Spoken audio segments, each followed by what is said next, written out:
नमस्कार व्यूअर्स, एक बार फिर से स्वागत है आपका आईएएस पॉइंट के इस चैनल पे। और आज हम पढ़ रहे हैं भारत का रूपांतरण, ट्रांसफॉर्मिंग इंडिया। इससे पहले आपने पढ़ा है नीति आयोग के बारे में और उससे जुड़े कार्यों के बारे में भी हम पढ़ चुके हैं। और आज हम पढ़ रहे हैं ट्रांसफॉर्मिंग इंडिया के बारे में कि आखिर क्या ज़रूरतें पड़ी नीति आयोग को ख़त्म करने की, को शुरू करने की और योजना आयोग की जगह पर। तो सरकार नीति आयोग की सहायता से भारत के विकास के एजेंडों को रूपांतरित करना चाहती है और उसमें योजना से नीति की ओर का आह्वान किया गया है। तो भारत जो सरकार है वो नीति आयोग की सहायता से भारत के विकास को बदलना चाहती है और बेहतर विकास किस तरीके से होता है, उनकी जो योजना है उनका लक्ष्य यही है। और यही कारण रहा है कि योजना आयोग की जगह नीति आयोग को शुरू किया गया। भारत में पिछले 6 दशकों में भारी नीतिगत परिवर्तन हुए हैं।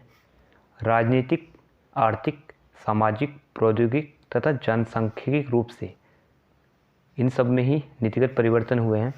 भारत के सरकार की जो भूमिका है वो भी राष्ट्रीय विकास के लिए उसी प्रकार समांतर रूप से विकसित होती रही है।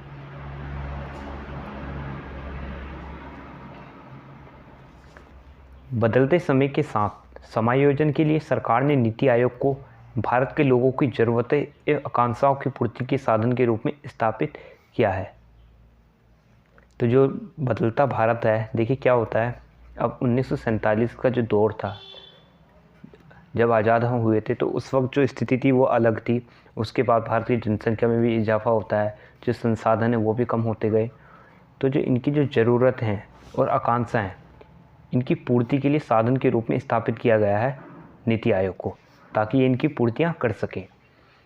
सरकार की सोच है कि नई संस्था विकास प्रक्रिया में उत्प्रेरक कार्य करेगी तथा विकास के प्रति एक समग्र दृष्टिकोण रखते हुए इसे सार्वजनिक क्षेत्र या भारत सरकार की सीमित परिधि से बाहर जाकर अनुकूल वातावरण का निर्माण करेगी।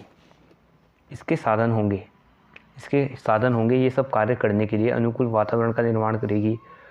और जितनी भी जो ज़रूरतें हैं, जो बदली हैं, उन्हें कैसे पूर्ण करना होगा, नीति आयोग का कार्य। तो इनके साधन होंगे, पहला है राज्यों को राष्ट्रीय विकास में बराबर का भागीदार बनाकर उनकी भूमिका को शक्तिशाली बनाना और इस प्रकार सहकारी संघवाद, कोऑपरेटिव फेडरलिज्म के सिद्धांत को कार्य व्यवहार में परिणत करना।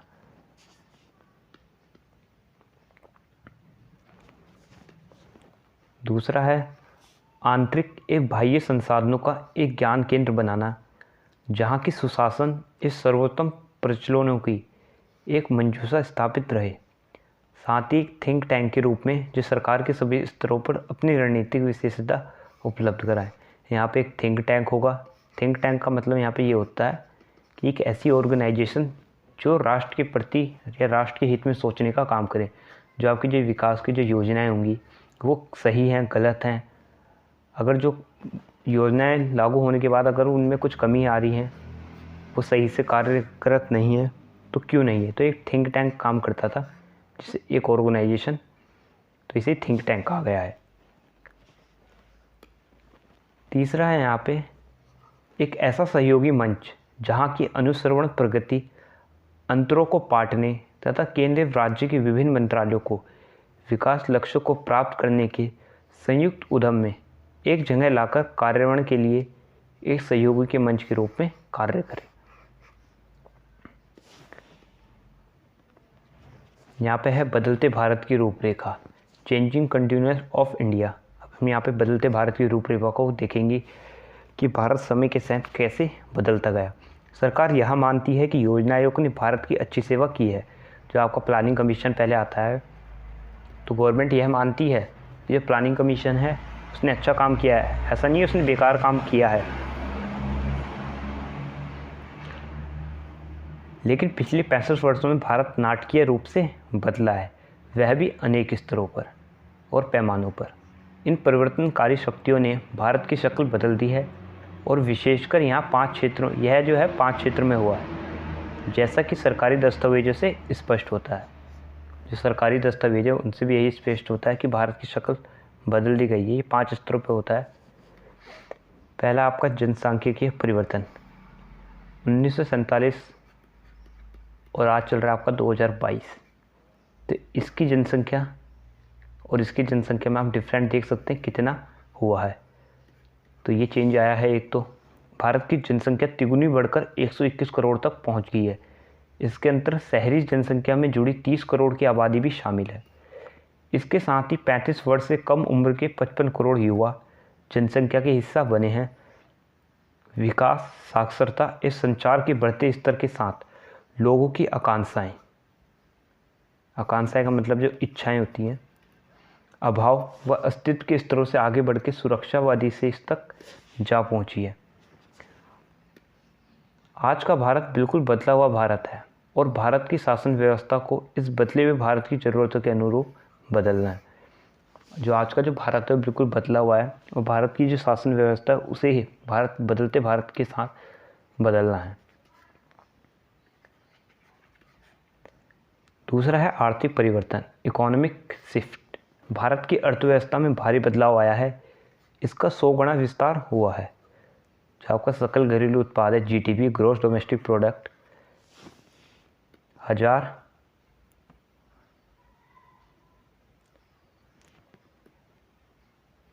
करोड़ रुपए से शुरू होकर और 100 लाख करोड़ रुपए तक पहुंच गया है वर्तमान मूल्य पर। देखिए जब क्या था, पहले तो 100 करोड़ से शुरू हुआ था आपका जीडीपी और आज जो है ये 100 लाख करोड़ तक पहुंच चुका है। तो ये भी देख सकते हैं आप, इकोनॉमिक रूप से भी यहाँ पे चेंजेस आए हैं। इस प्रकार आज यह विश्व की सबसे बड़ी अर्थव्यवस्थाओं में से एक है। भारत के जीडीपी में कृषि के हिस्से में भारी गिरावट आई है।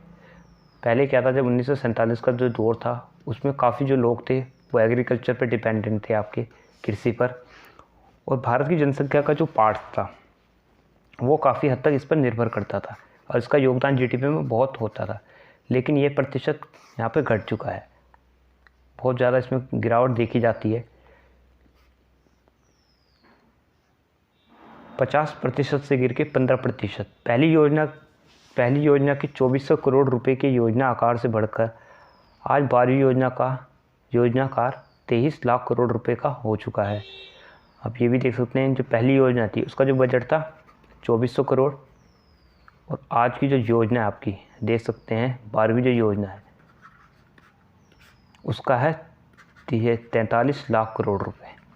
तो इसमें भी आप डिफरेंट देख सकते हैं। प्राथमिकताएं, रणनीतियां एवं संरचनाएं जो योजना आयोग के जन्म के समय से चली आ रही हैं, अब बदलनी चाहिए। इस व्यापक परिवर्तन के परिप्रेक्ष्य में भारत में योजना प्रक्रिया की प्रकृति को ही बदलने की ज़रूरत है, ऐसा सरकार मानती है। तीसरा है यहाँ पे परिवर्तित निजी क्षेत्र, जो आपके प्राइवेट सेक्टर हैं वो चेंज हो रहे हैं।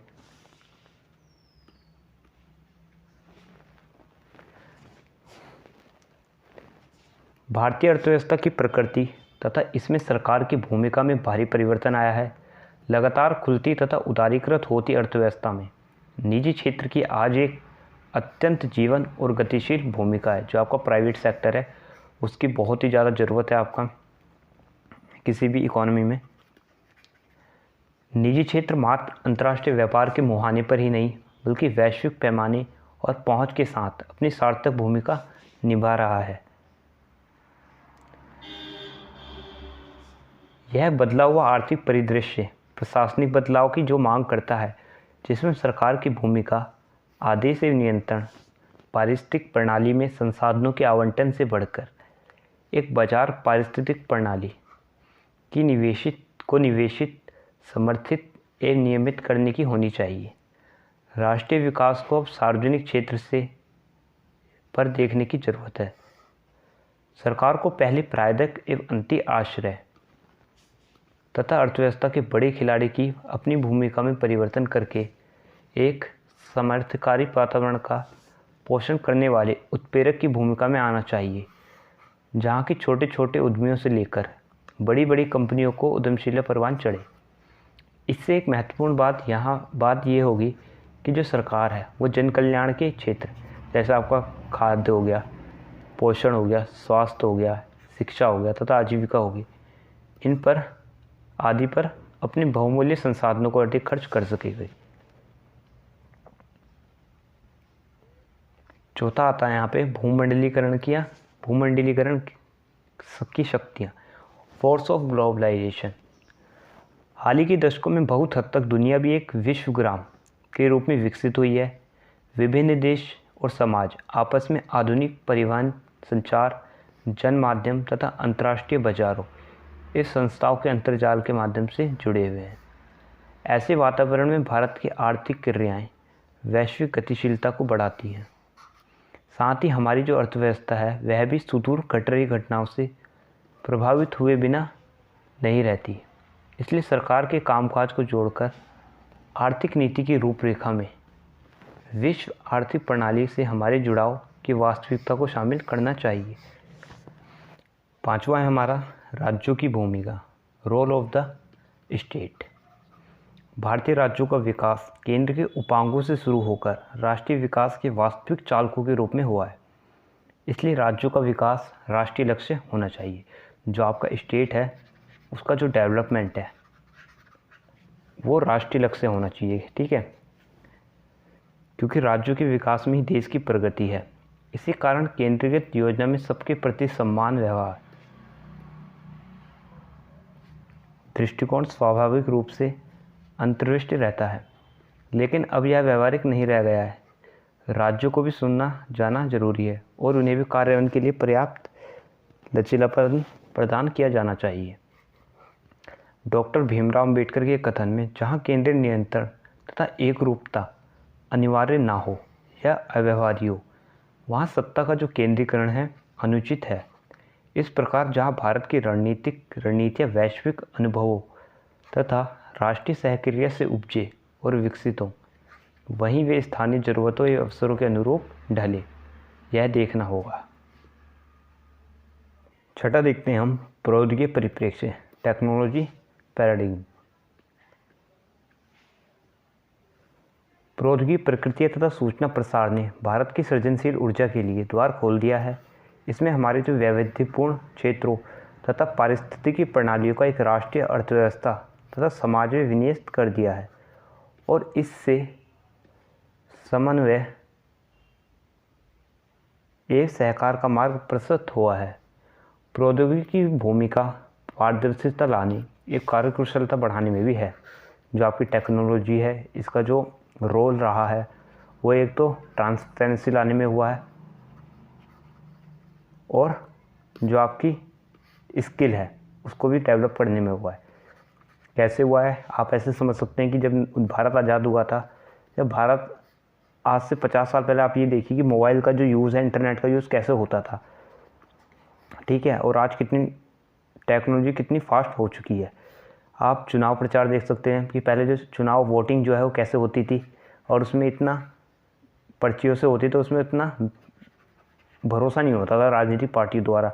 अब ईवीएम की जब से शुरुआत हुई है ये कितना आसान भी हो गया है और कितना भरोसेमंद भी। भले ही कुछ लोग इस पर सवाल उठाते हैं पर ये फिर भी बहुत बढ़िया चीज़ है।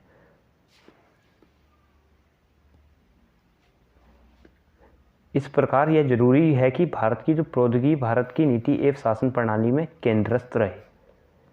अब नेक्स्ट टॉपिक स्टार्ट हो जाता है आपका यहाँ पे, परिवर्तन अवश्य भावी, चेंज मस्ट कम। ऊपर वर्णित परिवर्तनों को आज विशेषज्ञ हैं यहाँ पे कई वर्षों से पहचान रहे हैं। अर्थव्यवस्था में बदलाव के अनुरूप अर्थव्यवस्था को निवेशित करने वाली संस्थाओं में भी परिवर्तन होना चाहिए। सरकार ऐसे दृष्टांतों का हवाला देती है जबकि उपयुक्त व सार्थक बदलाव के सुझाव योजना आयोग में अनेक विशेषज्ञों, समितियों, यहाँ तक कि स्वयं योजना आयोग द्वारा सुझाए गए। तो यहाँ पे कुछ सजेशन पढ़ते हैं हम यहाँ पे जो योजना आयोग द्वारा सुझाए जाते हैं। 8वीं योजना जो आपकी 1992 से 1997 तक चली। दस्तावेज आर्थिक सुधारों की 1991 में शुरुआत के बाद का पहला दस्तावेज।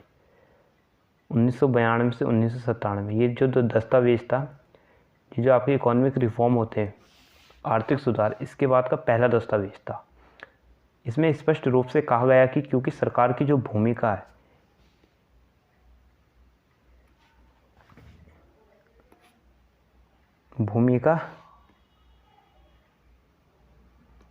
सरकार की भूमिका की समीक्षा हो रही है और इसकी पुनर्रचना हो रही है, तो योजना आयोग की भूमिका एवं प्रकारों पर भी पुनर्विचार जरूरी है। बदलती परिपाटियों के अनुरूप योजना आयोग में भी बदलाव जरूरी है। इसी पुरानी कार्य पद्धतियों एवं धारणाओं से मुक्त करना जरूरी है, जो कि आज अप्रासंगिक हो चुका है। इसका जो उपयोग है वो आज अप्रासंगिक है। इनके स्थान पर नई सोच व कार्य पद्धतियों के अपनाने की जरूरत है, जो भारत के एवं दुनिया के अन्य देशों के जमीनी अनुभव पर आधारित है। विशेषता योजना आयोग को सुधार प्रक्रिया के अनुरूप अवश्य बदलना चाहिए। तो ये पहला दस्तावेज था।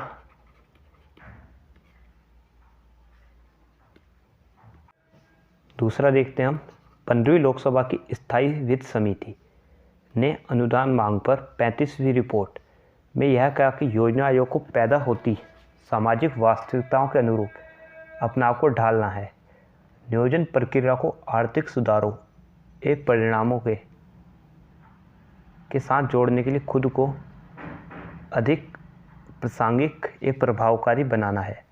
विशेषकर गरीबों के लिए नियोजन प्रक्रिया को आर्थिक सुधारों की प्रक्रिया से जोड़ने के संदर्भ में यह आवश्यक था। तीसरा यहाँ पे पूर्व प्रधानमंत्री मनमोहन सिंह ने योजना आयोग को अपनी विदाई भाषण अप्रैल 2014 में कहा कि आज की नई दुनिया में योजना आयोग के लिए कैसी भूमिका होनी चाहिए। अब भी हम इन्हीं उपकरणों एवं दृष्टिकोणों का उपयोग तो नहीं कर पा रहे हैं जो एक अलग दौर के लिए बनाए गए थे। योजना आयोग को और कौन सी अतिरिक्त भूमिकाएं अपनानी चाहिए, साथ ही इसे वृद्धि प्रक्रियाओं के लिए प्रासंगिक बने रहने के लिए अपने अंदर कौन सी क्षमताएं विकसित करनी चाहिए। डॉक्टर मनमोहन की स्वयं एक मान्य अर्थशास्त्री होने के नाते इस कथन का बहुत महत्व है। परिवर्तन के लिए आधार ढूंढते सरकार ने महात्मा गांधी को भी उद्धृत किया। सतत परिवर्तन जीवन का नियम है और एक व्यक्ति जो स्थिर दिखने के लिए अपने मतवाद को बनाए रखने की कोशिश करता है, स्वयं को एक मिथ्या स्थिति की ओर धकेल दे देता है। सरकार यह पुनः जोड़ती है, इस सिद्धांत पर खरे उतरने के लिए नीति निर्धारक संस्थाओं को भारत के संविधान की संस्थापक नीतियाँ, जिनकी जड़ें भारतीय में हमारे सभ्यता, मत, इतिहास और मूल्यों में के प्रति सच्ची रहते हुए आज के नए भारत की नई गतिशीलता के अनुरूप ढलना ये विकसित होना चाहिए। यह हर प्रकार से विकास को बढ़ावा देने के लिए भारत के अपने साधनों, तरीकों, औजारों एक दृष्टिकोणों के साधनों का एक संकल्प था। सरकार के लिए नीति आयोग को उपरोक्त आकांक्षाओं को वास्तविक बनाने वाली संस्था बनना है। जो आपका नीति आयोग है, जितने भी हमने ऊपर ये पढ़े हैं आकांक्षाएं, इनको वास्तविक बनाने के लिए इसका गठन किया जाता है। आयोग की जो स्थापना है वो विभिन्न हितधारक समूह, राष्ट्रीय सरकारों, प्रासंगिक संस्थाओं, विषय विशेषज्ञों एवं आम लोगों के साथ व्यापक विचार विमर्श करने के बाद की जा रही है।